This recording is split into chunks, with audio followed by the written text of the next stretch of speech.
Plants बहुत अच्छे air purifier होते हैं और ये ऑक्सीजन प्रोड्यूस करने के साथ ही हवा से बहुत सारी हानिकारक गैसेस को भी एब्जॉर्ब कर ले जाते हैं। इसी वजह से लोग घरों के एयर की क्वालिटी को इम्प्रूव करने के लिए बहुत सारे इंडोर प्लांट्स खरीद के लाते हैं, लेकिन उनमें से बहुत सारे प्लांट्स मर जाते हैं। तो नमस्कार, मैं अनुराग और इस वीडियो में मैं बात करूंगा कि हमारे घर में इंडोर प्लांट्स क्यों नहीं चलते। मैंने लगभग 1.5 साल से अपनी ये विंडो के पास ये पानी की बोतल में मनी प्लांट लगाया था, लेकिन ये 10 दिन में अचानक से ये पूरी तरीके से मर गया। और ये इसमें स्पाइडर प्लांट लगा हुआ था और ये भी मर गया। तो इसका रीज़न ये है कि प्लांट्स को सबसे पहले एयर की वेंटिलेशन चाहिए होती है, और मैंने लगभग 10 दिन से गर्म हवा की आने की वजह से इन खिड़कियों को बंद करके रखा।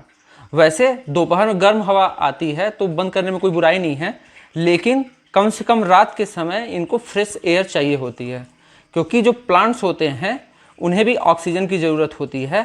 और अगर सारी विंडो बंद रहेंगी तो इन्हें फ्रेश एयर नहीं मिलेगा, तो ये सर्वाइव नहीं कर पाते और ये मर जाते हैं सफोकेशन की वजह से।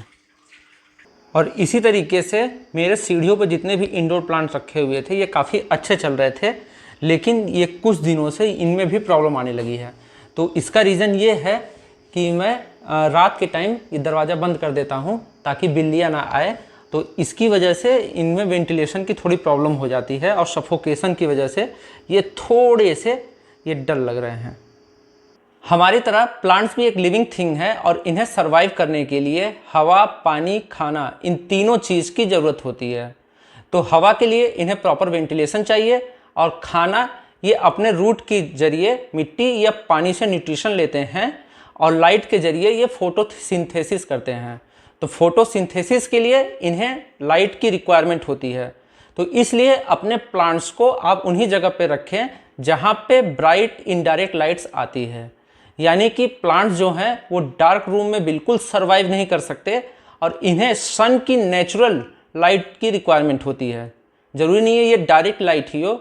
इंडोर जितने भी प्लांट्स होते हैं उन्हें सूरज की रोशनी चाहिए होती है, और ये रोशनी इनडायरेक्ट भी हो सकती है। तो अपने प्लांट को आप खिड़की, दरवाज़ों या फिर बालकनी ऐसी जगहों पर रख सकते हैं जहाँ पे सन की इनडायरेक्ट लाइट पड़े।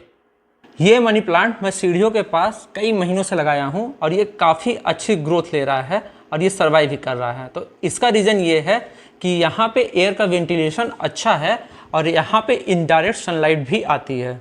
यहाँ पे लाइट बिल्कुल नहीं आती सूरज की डायरेक्ट, लेकिन इनडायरेक्ट सनलाइट ये इसमें पड़ रही है और आप देख सकते हैं। वहीं पे ये दो मैं टेबल के पास पे ये प्लांट लगाया हूँ, ये सिंगोनियम का और ये ड्रेसिना का।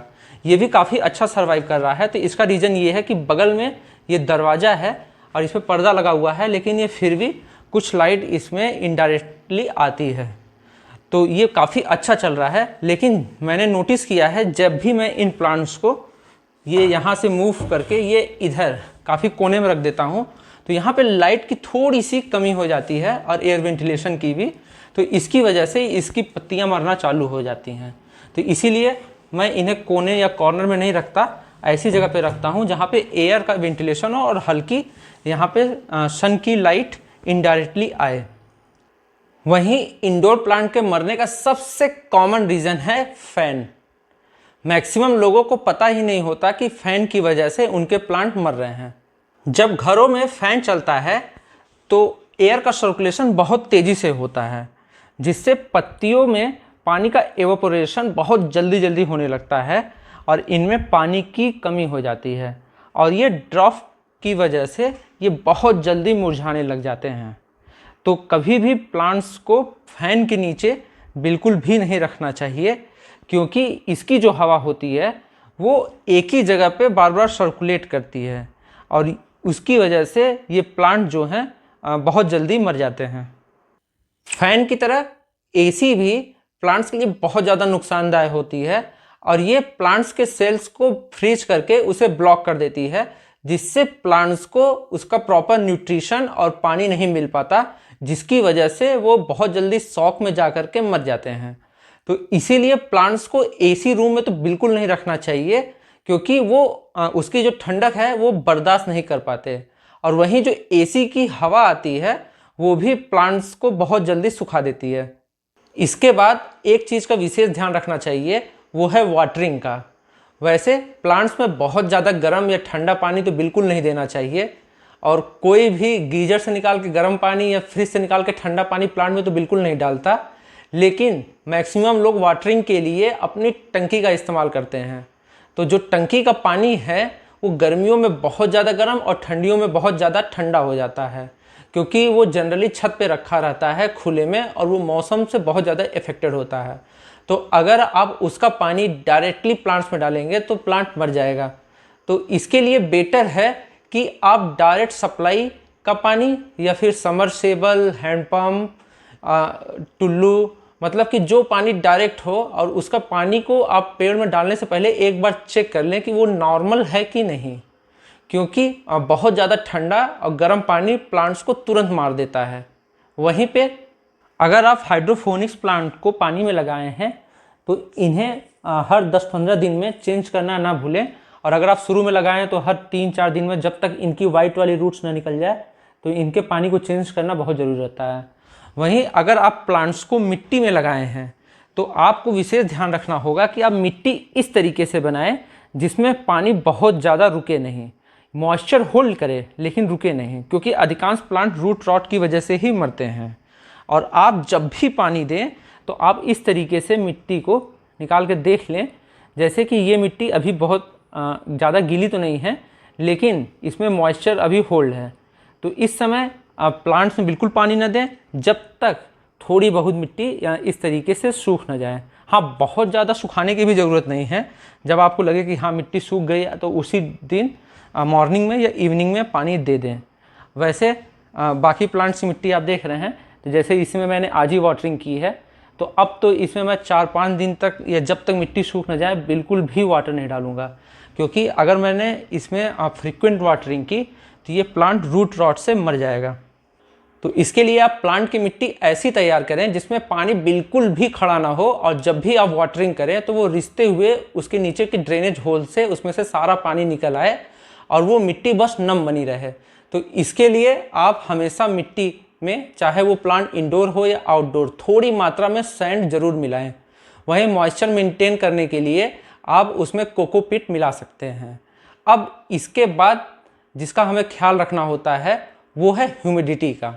हमारे तरह प्लांट्स भी सोशल होते हैं और ये अकेले रहना बिल्कुल पसंद नहीं करते हैं, चूँकि प्लांट्स की पत्तियों से हमेशा वाष्पीकरण होता रहता है, और जिसकी वजह से उस एरिया में हल्की फुल्की नमी बनी रहती है।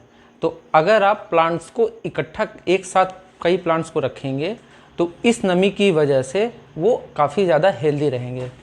तो आप जब भी कोई भी प्लांट्स लगाएं तो उन्हें अकेला ना लगाएं, एक साथ 2 या उससे अधिक प्लांट्स को एक साथ लगाएं। तो इससे फ़ायदा ये है कि उस एरिया में ह्यूमिडिटी मेंटेन रहती है और प्लांट्स के बीच में ठंडक भी बनी रहती है, तो जिससे इनकी लाइफ बहुत अच्छी होती है। वैसे आपको पता होना चाहिए कि आज से 40-50 साल पहले इंडोर प्लांट का कॉन्सेप्ट ही नहीं था, क्योंकि प्लांट्स घरों के अंदर नहीं उगते। लेकिन ये रिसर्च किया गया कि बहुत सारे प्लांट्स ऐसे होते हैं जो घने वर्षावन या फिर बड़े प्लांट की कैनोपी के नीचे उगते हैं और उनमें डायरेक्ट सनलाइट नहीं आती। तो ऐसे प्लांट्स को चिन्हित करके उन्हें घरों के अंदर लगाया जाने लगा और वो प्लांट्स बहुत पॉपुलर होते गए। तो आप भी उन्हीं प्लांट्स को लेकर के आए जो इंडोर प्लांट के लिए मशहूर हैं, जैसे कि तो ऐसे ही कुछ प्लांट हैं, ये मनी प्लांट, ये सिंगोनियम, डाइफनबेचिया, ये जीजी प्लांट, ये एग्लोनीमा, पीस लिली, ये ड्रेसिना, ये कुछ खास प्लांट हैं जो लो लाइट में भी अच्छे से चलते हैं।